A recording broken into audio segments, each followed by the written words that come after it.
What is the H1B visa? The H1B visa is one of the most highly competitive visas in the US immigration system's complex catalog, with big tech companies including Amazon, Google, and Tesla among the highest recipients. In 2024, over 85,000 visas were approved, but over 400,000 applications were received.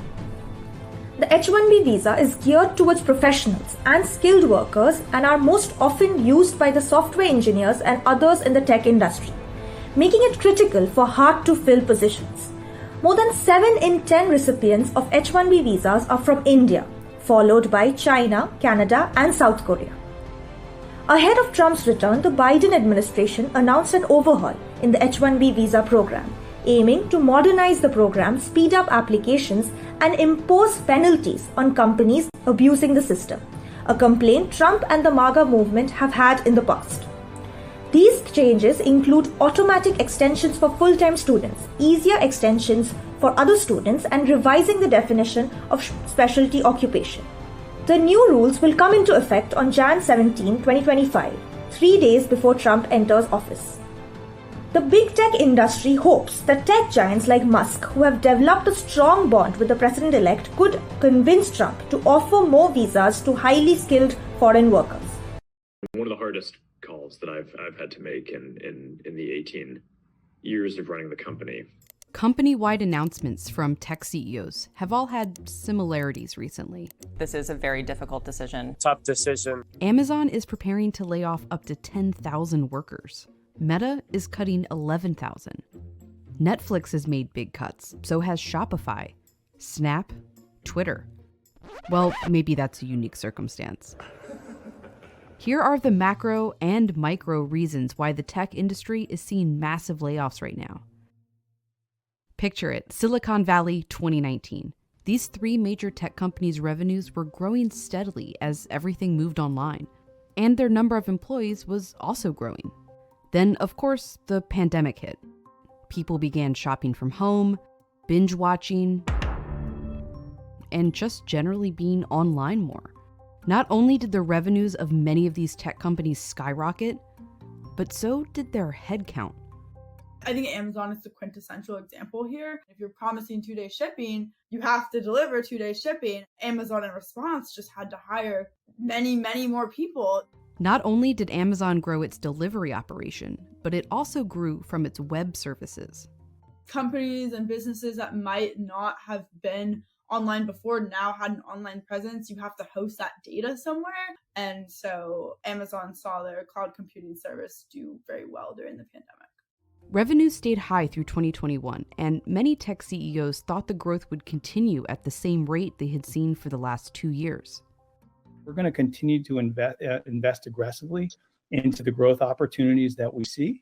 So they continued the hiring spree, and not just a lot of employees, but some expensive employees. Because this is also when the talent wars ramped up, where companies were vying for in-demand employees.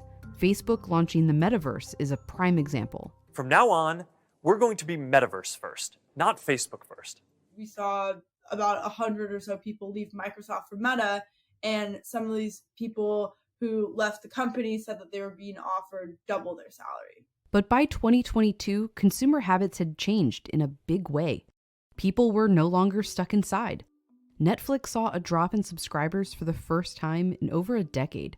People began spending more of their money on services and less on goods. Revenues for many tech companies started to stall or even decline for the first time. Some of these CEOs sort of overestimated where that new middle ground is.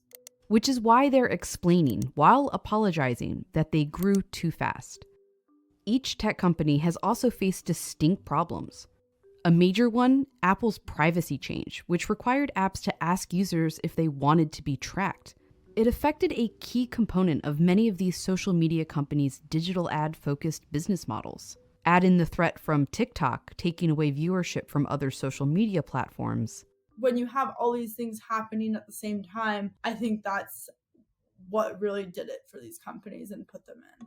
The bigger companies aren't outliers either. Layoffs have been happening across the industry throughout 2022, but have recently surged. But even though these are a lot of layoffs, the companies are not shrinking back to pre-pandemic levels. Meta's layoffs will bring the number of employees to about here. Meta laid off another 10,000 people today. This is shocking. This is going to be the fourth wave of the layoffs, and as far as I heard, this is going to be the final wave of layoffs. Assumably, since now on, they will be flattering their structure. My heart goes to everyone who got impacted by this wave of layoffs, but I also hope that you'll surround yourself with people who love you, who support you, and don't stay alone. Seek for support. I know some of my friends got impacted as well, and this is not your fault. Don't even think that this is your fault. Try to look at this situation as a new beginning, a brighter future, better future, and please take care.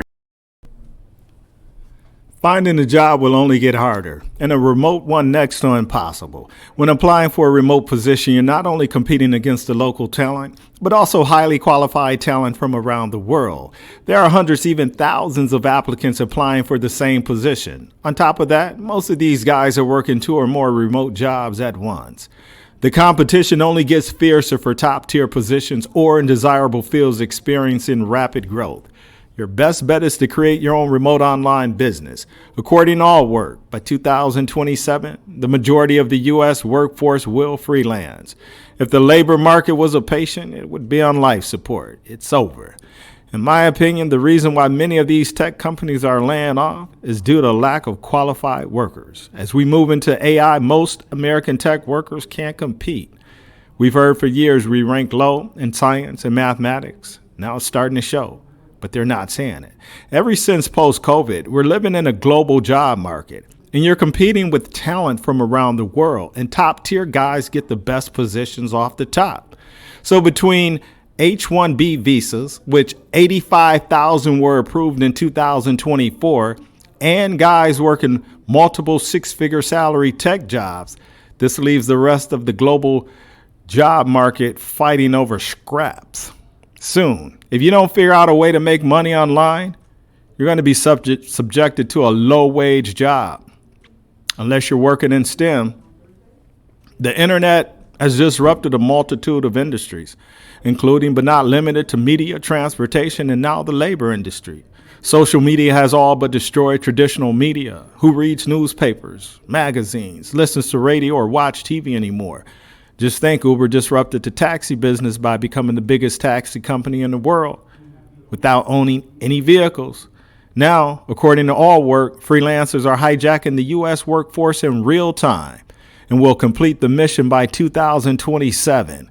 Freelancing is defined as someone who works for themselves rather than for a given company. That's all I have for today. It's a new game. You don't have to be in tech nor a content creator to make money online. The new players are turning their talent into profit via the internet by creating a six-figure remote online business that finances their lifestyle. Living life on their terms, that's the new rich.